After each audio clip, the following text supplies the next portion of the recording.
Hi, I'm Larry London. This is Border Crossings, and on today's show, we are joined by singer-songwriter John Batdorf. John's career began in 1967 as a commercial jingle writer, and in 1971, he teamed up with Mark Rodney to form Batdorf and Rodney, best known for their 1975 hit, Somewhere in the Night. John has written songs for some of the biggest performers in the 1980s, including Kim Carnes, America, and England Dan. His music has appeared on TV shows like Touched by an Angel, Promised Land, and Garfield and Friends. He's backed up artists like Rod Stewart, Dwight Yoakam, Adele, and Motley Crue, and today he joins us to discuss his latest project, Next Stop, Willoughby. It's John Batdorf on today's Border Crossings. No, I don't always win.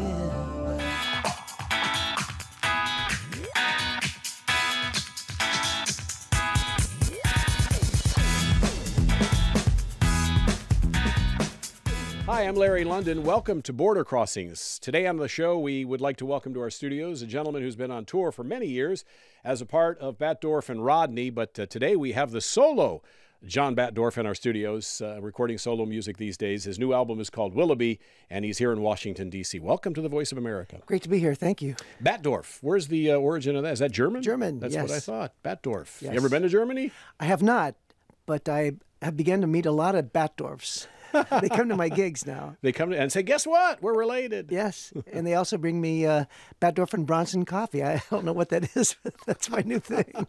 So you have established quite a career over the years. You've done so many different things and done them all so well. You're a songwriter, you're a singer, performer, you've written themes for TV shows, and I guess you appeared in a documentary about yourself. I've done pretty much everything you could possibly do. Amazing. Well, you know, it's you just kind of get to the end of one road and you find the next road you go down and go on that road till, it ends and you go to the next one. And so the new album is called Willoughby. Why is it called Willoughby? Well, it's called Next Stop Willoughby, and it's actually based on an old Twilight Zone episode that I saw when I was a kid. And it's about a guy who lives in New York, advertising agency, and he's so stressed out at his work, and his wife stresses him out, and he gets on this train and falls asleep. He's supposed to go to a business trip. And he falls asleep and wakes up in this place he's never heard of. And he looks outside, and there's a park, people are on bicycles, and people holding fish, and there's a band playing. And he looks at the conductor and he goes, "What is this place?" And he says, "It's Willoughby." And he ends up going there eventually in the end.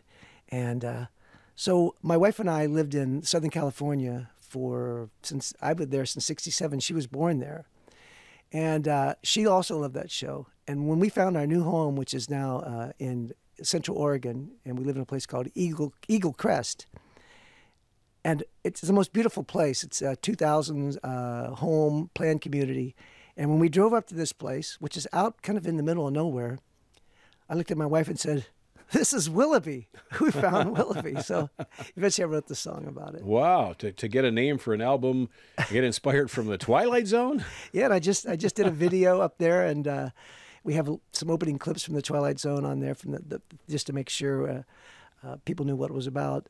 And we had a little delay because we had so many fires up there. Mm-hmm. We had one shot to do left, and it was a drone shot. And you couldn't see the ground from 10 feet above, so we had to wait till it cleared. And so we got it done, and it's on my website. And that's the title song is called Willoughby. Mm-hmm. What's the website so people can go check it out? It's johnbatdorfmusic.com. All right. I posted it up on our Facebook page as well. But so you were a teenager, and you were living in Ohio, and then you decided, we're going to L.A. And so you got into a car with a whole bunch of friends. Uh-huh. I mean, how does a teenager just decide, I'm leaving and I'm going to the other side of the country? How did that come about? Well, I've been in bands pretty much my whole life, and I always got plucked out of bands by pretty much older guys because I was really far past most guys my age. And in 1967, there was a band called The Loved Ones that was a really big band in the Dayton area. And they asked me if I'd want to join. They were going to go to California and try to get a record deal. And it was a brother and a sister and 4 other guys. So we got into a Lincoln Continental with the mother of the brother and sister and the other brother who was the manager with a big U-Haul. And we drove cross country, which was supposed to be for 3 months. And I was supposed to come back and go to my sophomore year at Beaver Creek High School.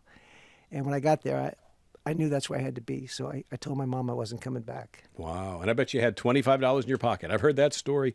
Didn't Madonna, same story. And Linda Ronstadt, same story. Many people have, you know, as a teenager, made a bold move. And it's paid off for you. Oh, it has. I mean, I can't imagine what my life would have been if I hadn't done that. I mean, it was a big deal. I was 15.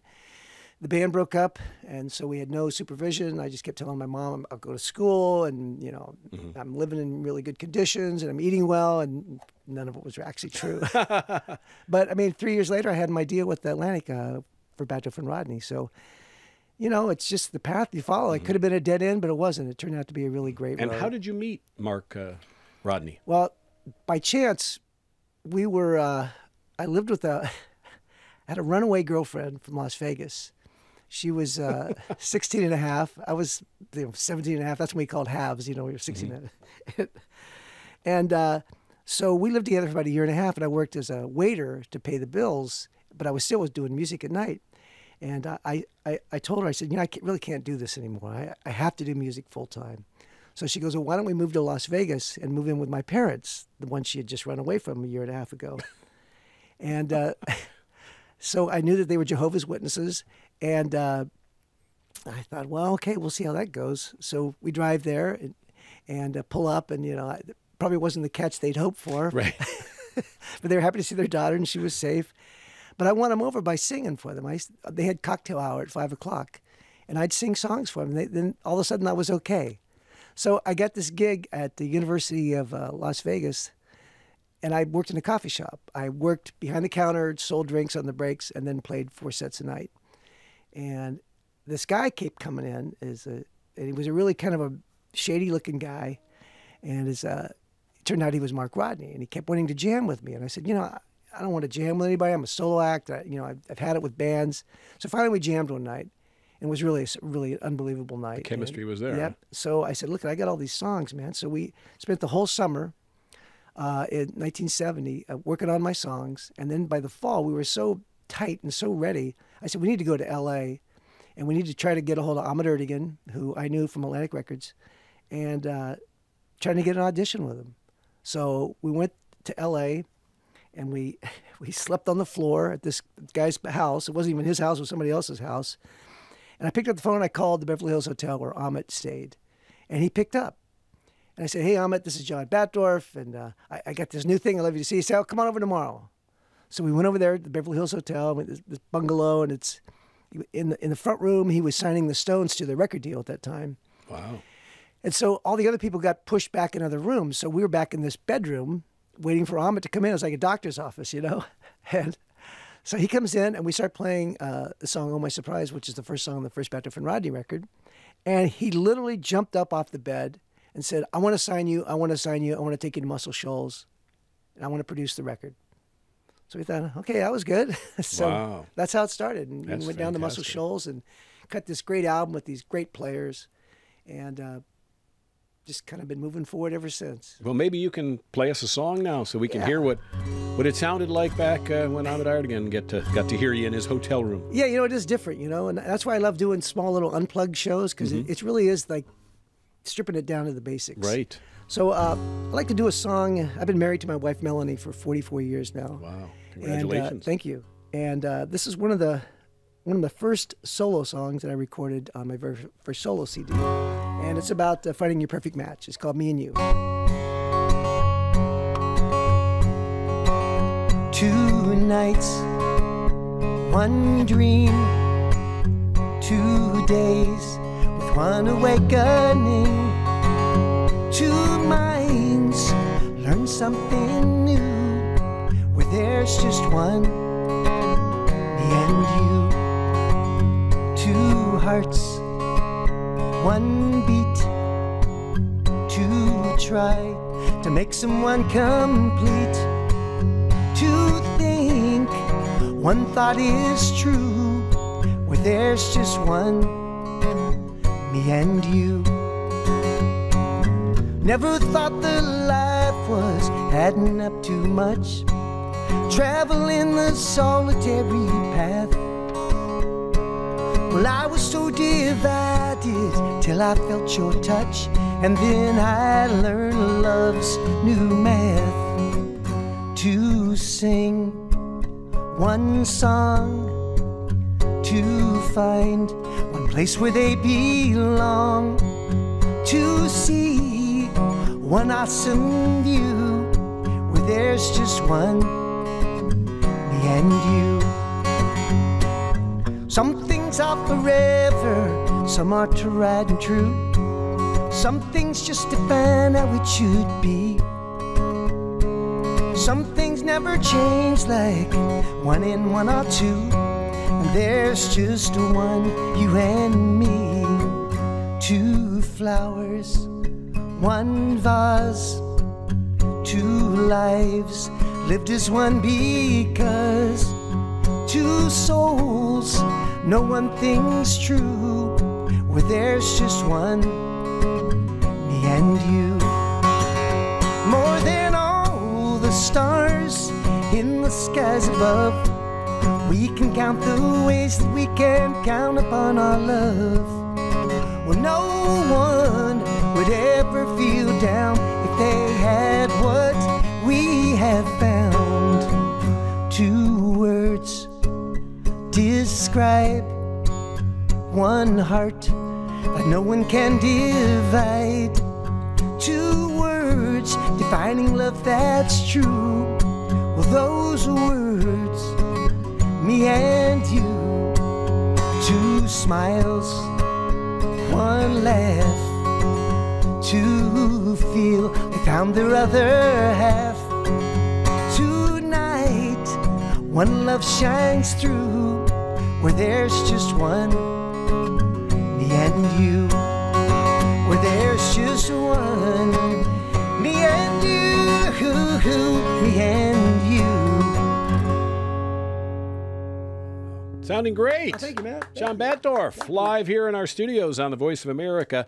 And so I know, I read that you have written songs for, Touched by an Angel, the TV show, and some other great TV shows, animated TV show, and Guardians of the Galaxy, the new film. Well, what happened was, after Batdorf and Rodney disbanded in '75, I formed a new band called Silver. And because we still had to deal with the Arista records, and we had a song in the can that the record company president had given us, who was Clive Davis at the time, and it was called Wham Bam Shang-a-Lang. And it was really difficult for me to sing, even though I was still 24. I tried to build some kind of musical integrity, and here we have this song. And so we put this single out, and it got to number 16 in the nation. And we went out and toured with America and John Sebastian, and it was really great. And then the band broke up after a year because of, it was a band. Bands break up. That's what they do. That's what they do. The only reason they form is to break up. To break up. So I was, last year I was up in upstate New York, and someone sent me an email with a Rolling Stone link to it. And I go, why on earth would someone send me this link? So I went to sleep, woke up the next day, had some coffee, read this link, and I was reading about this new movie called Guardians of the Galaxy 2. And I didn't even know there was a Guardians of the Galaxy 1. So I thought, well, what the heck? Why am I getting this? So here's the producer talking about the songs they pick. And I guess there's a 70s mixtape that they play during the show. I'm looking now, My Sweet Lord, Hey There, Mr. Blue Sky, Brandy, You're a Fire and Girl. I mean, all these monster Classics, hits. Yeah. And then I see Wham Bam Shang-a-Lang by Silver. And I went, what the heck? It was 41 years ago. Right. And supposedly he heard the song because he had somebody out looking for songs. There's so many great songs from that era. And he heard it and thought, wow, this sounds like a new version of the 70s sound. He said, no, this was the original version. He'd never heard it before, but he loved the song. He said, this will work great in the movie. So there you go. You never know, man. Can I throw you a curveball? Sure. Can you do a little bit of one of the songs you wrote for a TV show? I'd love to see if you can refresh our memory about, like, Phineas and Ferb or something that Garfield or one of the shows that you've written something for. Well, when I wrote stuff for TV shows, I did scoring. Mm-hmm. I did orchestral scoring. Mm-hmm. I sang on Tom and Jerry Kids. I didn't write it, but I sang on it. Mm-hmm. Garfield and Friends, sang on Darkwing Duck. And it's funny, I have grandchildren now, and they love the Tom and Jerry Kids, gotta be there where all the action is. Tom and Jerry Kids, the Tom and Jerry Kids new show. Wow, there They it love is. It's that. a Sunday morning at my house. There you go. They thought I was it because I sang that song. And there you went from Tom and Jerry to singing with Adele. Yes, to Wham Bam, man. It's To just like, Wham Bam. You never know, man. So tell me about Adele. I mean, how did that all come together? You sang in the Oscars. I did 2 years ago when she was up for Best Song for Let the Sky Fall. And I got a call from a contractor and wanted to know if I would be interested in performing with 29 other men for a men's choir for Adele.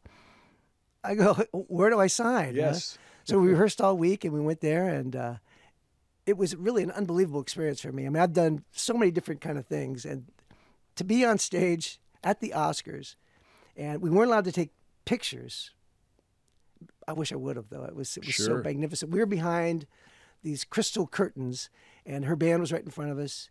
And when the song was over, they turned on the house, and everybody stood up, and there's Adele. You know, I thought, wow, this is a Kodak moment for Right. sure, but I can't do it. And so George Clooney staring at you. It was- and yeah, All so- these famous stars. So Wow. we were on these risers, and the only thing I could think about, don't trip when you're walking off stage. That's amazing. Yeah, it was fun. Did you get to know her at all? Did She was very, very nice to us. We weren't hanging out, but she was very, very nice to us. Very nice woman. So how's this tour going for you? I mean, you've been touring for many, many years. You're 5 decades now. So how's the tour? Well, I really only started touring again back in 2004. Oh, you took time Took off? a long break. Oh, okay. I became a studio singer. That's where I did all those gigs. Mm-hmm. Had twin boys. Then became a composer for Promised Land, which is the spinoff of Touched by an Sure. Angel, which is a really great show. Another big show. And then when that show ended, they kept me on on the Touched by an Angel show because they needed source music. So I wrote, like, stuff was on the jukebox. They would put in famous songs. They didn't want to pay for the famous songs, so I would write kind of knockoffs that were kind of like that and bring in singers. Right. It was a fun gig. And then it was like 4 years of that, and then I went on to do a couple of movies. It was a Book of Days, and I did Best 2 Years. And then I get a call from a guy, James Lee Stanley, that I knew from the 70s, and he said that he was doing some record. He wanted to know if I'd be interested in doing it with him. It was called All Wood and Stones. And it was early takes of Rolling Stones songs, done kind of like acoustic, like if Crosby, Stills, and Nash had done them. So I said, well, I got some time, man. He says, it'll only take a month, we'll be done, And so it took 7 months because it really got really good. And the TV thing kind of wasn't panning out, so we put this record out. And before you know it, radio stations were playing it like crazy because obviously there were monster hits on the record. And people started asking us to go out and play. And I asked my wife, I said, gosh, the kids are 18. I never really planned on ever going back out on the road again, but, it might be kind of fun. So I did my first house concert right before we started touring. And it was this magical night in Malibu. A guy was a fan. His whole family was a fan of Batdorf and Rodney. It was the first time I'd really been on stage because I was a studio guy for years. You know that is. Hey, stop! I got to I picked this up. Well, live you don't pick it up. You just keep going. So I was on this little riser, and it was 85 people. It was an unplugged thing. And as soon as I started playing the first song, everyone in the audience started singing the songs. And it was like, wow! I said, I have to do more. This is really cool. I've forgotten how much I missed that.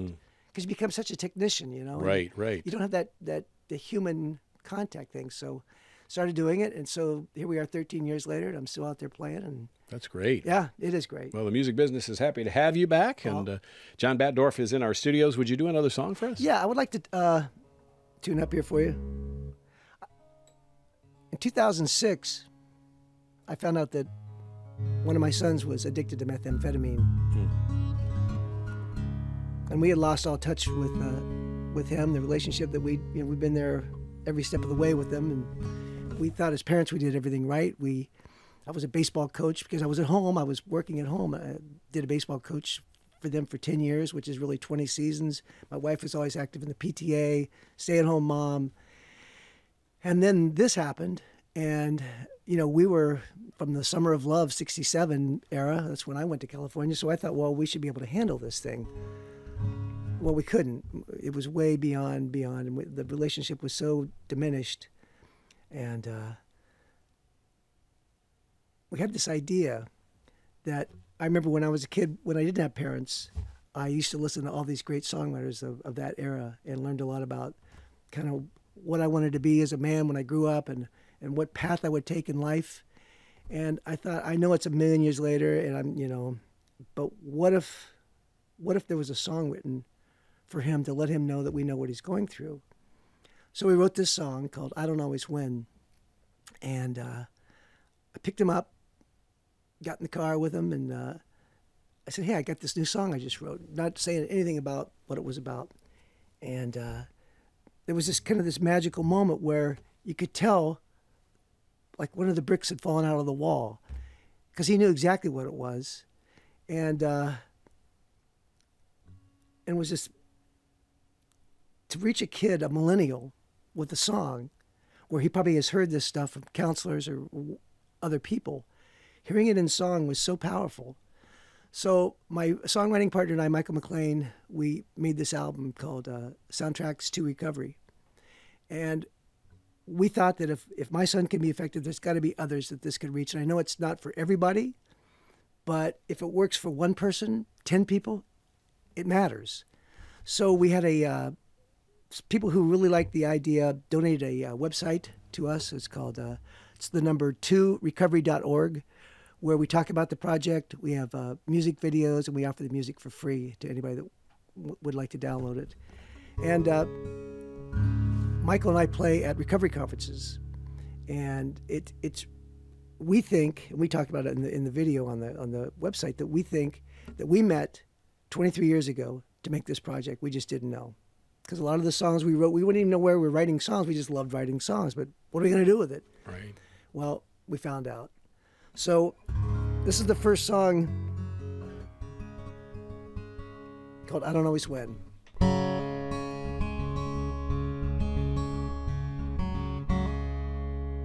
I'd be a liar if I said that I'm all right.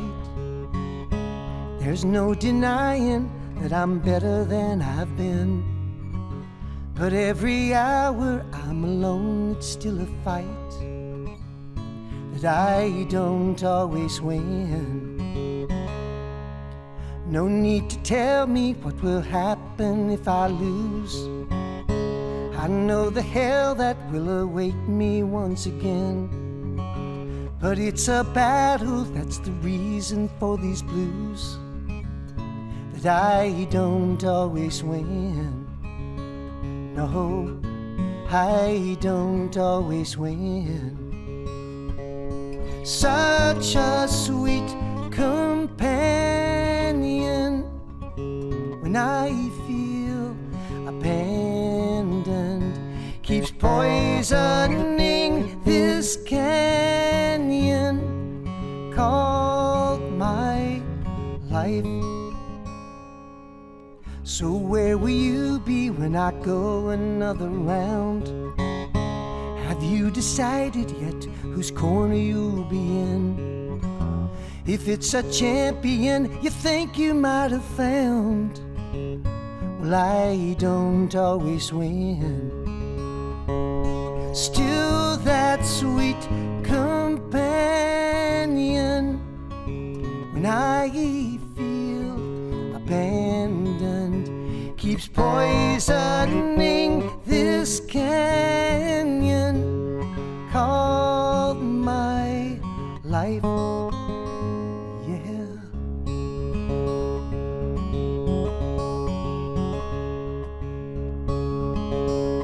Do do do do do do do.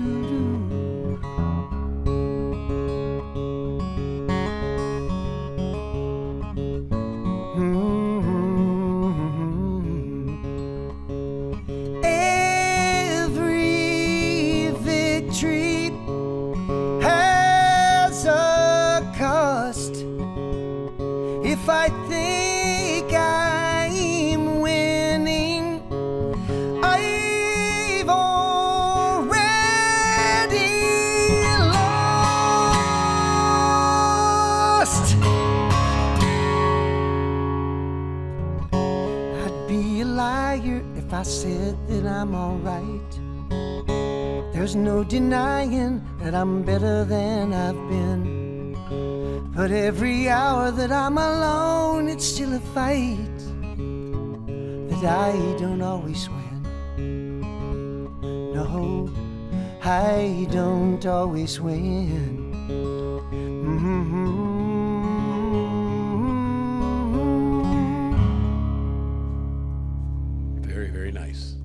it's very lovely. Is that hard to sing? It is hard to sing, yes. I can tell that you're very emotional, Yep. and you put your heart into that song. And I'm sure that as a songwriter, all of these songs are personal, very personal. Oh, They without come a from doubt. different personal places throughout your life. And I was reading where a fan of yours had come up to you maybe back in 1970 and said that they'd lost a child in the war, and that inspired you to write a Yes. song? That was well. Actually, what happened was I was at a fundraiser for someone, and they asked Michael McLean and I to perform at it, and we did 3 songs. One of the songs was called "All for You," which is a song about an unknown soldier who was in a battle, knew he was going to lose, and these were his final thoughts and what he'd want to share with his friends, family, and country. And it's always a hard song to sing. There's songs that are very difficult to sing just because they're so emotional, and when you cannot think about it when you're singing. So we did it, and at the end of the show, I put the gear away, and this older couple was at the stage, and they wanted to say hi. So I always go over and talk to her, and they handed me this bracelet, this silver bracelet, and I said, "Well, what is this?" And they said, "This is what the Army sends you when you lose a family member in the war." And as his name, I go, "God, I cannot take this. This is it was like one of those, unbelievable moments." I said, "I really can't." And they go, "No, that song was so powerful. We want you to have this." And so it's in my studio. I look at it every day. And their son died in 1970, just when I had signed my record deal. And that's why that's what music is really all about. Right. I mean, although I like getting paid, I've never really done it for the money. It's always been for the passion and saying stuff you want to say, and having someone come up to you and say, "I've never cried before with a song, but this song made me cry," or the best one I had was, "I lost my virginity listening to your first album." Okay, well, that's a lot of information. Well, I mean, you use your music for healing your fans. It's also helped to heal you. I understand that you wanted to be a baseball player. That was a dream you grew up with as a small child, and you faced the reality at some point that wasn't going to happen. Well, yeah, a lot to do with I love sports. I was 11 or 10 years old. I won the punt, pass, and kick contest in Ohio. Went back the next year, and my leg was hurting, and I wasn't feeling well. And I came in third. I thought, "Gosh, I don't know what's wrong." And then this fever got worse and worse. And so I got rushed to emergency because I couldn't even walk. And they found out I had osteomyelitis, which is infection of the bone marrow. And the only way they can actually cure it is to stabilize it and treat it with antibiotics. So I was in a body cast, 3 different body casts for 10 months, laying on my back. It was from my chest all the way down to my toe. So sports was kind of out of the picture at that point. And, I'd been playing music when I was younger, but I really wanted to be a baseball player. I love baseball. I still do love baseball. And so we had this one room where we all sat and watched TV, and I was in my hospital bed. And it was 1964 when the Beatles came on.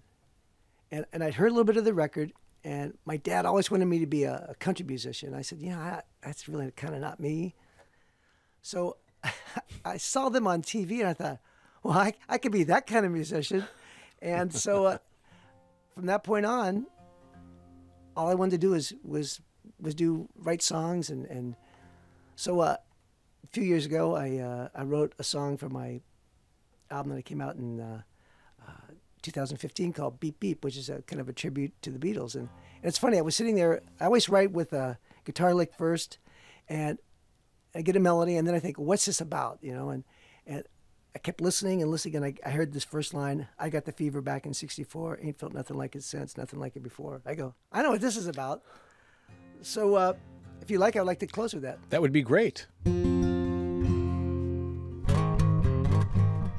I got the fever back in 1964, ain't felt nothing like it since, nothing like it before. That night when Lennon sang Twist and Shout, we knew what the Beatles were all about. They wrote songs that made us feel so fine. We heard them singing, and that just blew our minds.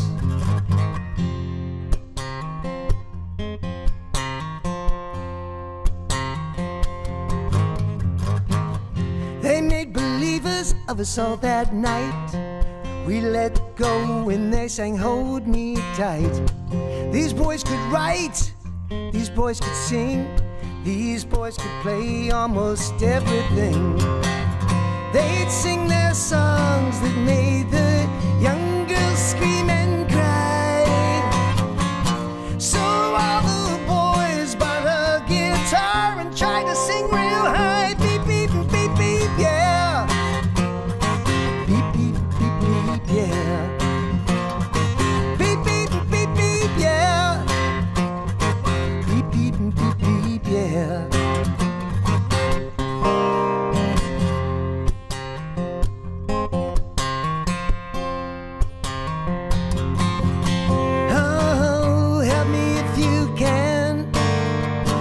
I sure miss this band. Oh, the world became a fan the night they sang I Wanna Hold Your Hand. Been 50 years since I first heard those songs, but I can still listen to them all day long. Day tripper, nowhere man, every damn song helped make me who I am. They changed the world 'cause we were all listening. I'd give it all for one more chance, just to watch them sing. Beep, beep, beep, beep, yeah. Beep, beep, beep, beep, yeah. Beep, beep, beep, beep, yeah. Beep, beep, beep, beep. Beep, beep, beep, beep. Beep, beep, beep, beep, yeah. Woo! John Batdorf, jamming here on Border Crossings, getting down. Wow, it's been a pleasure to have you in our studios and to meet you. And what a great story. And I know you've written songs for Kim Carnes and America and shared a stage with Rod Stewart and Metallica. And you've done it all, everything in between, and continued success to you. Thank you so much for coming in. Where can people read about your tour stops and your new album? What's your website addresses, Facebook, all that stuff? It's johnbatdorfmusic.com, and all the links to all the other websites are there, including the torecovery.org, which is the recovery thing. And I'm easy to find. I'm not on the witness protection list. And it's Next Stop Willoughby. Yeah, Next Stop Willoughby. Just came out about 6 months ago. All right. Well, come back and see us. I'd love to. Thank you very much. Thank you, John Batdorf's been our guest. I'm Larry London, and this is Border Crossings.